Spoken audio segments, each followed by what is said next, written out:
Another day, another basketball stories na naman ang pagkukwentuhan natin. At ngayon nga ay pag-uusapan natin ang balitang nagpakitang gilas na nga po ngayon si AJ Debonsa at ang balitang posibleng reunion ni Kyrie Irving at LeBron James sa Cleveland Cavaliers. Hindi na nga po nagpatumpik-tumpik pa ang 2026 number 1 overall pick na si AJ Debonsa na magpasikat sa NBA.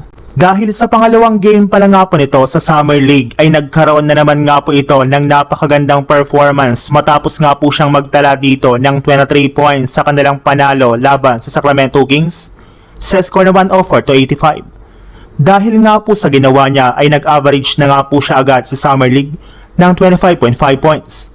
Pero bagamat man nga po napaka-impressive ng kanyang scoring ability, ay ang mas pinakahinahangaan para naman nga po sa kanya ngayon ay ang kanyang depensa kasunod ng pagkakaroon niya laban sa Kings ng 2 blocks at 2 steals nang hindi malang siya nakakapag-commit ng samang foul.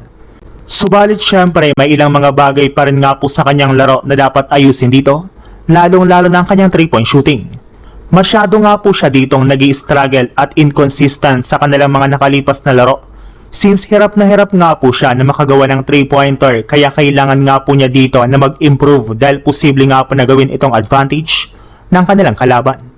Sa ibang balita naman, kagaya nga po ng napag-usapan natin, wala na nga na pong plano pa si LeBron James na bumalik sa kanyang dating kupunan na Cleveland Cavaliers. Gayong balak na lang naman nga na po nito na lumipat sa ibang team ngayong offseason, wag lang sa Cavaliers. Kahit man nga po nakabuo na ang Cavs ng malakas na lineup at mga magagaling na players na nakapasok last season sa Eastern Conference, ay hindi para naman nga na po babalik dito sa LeBron.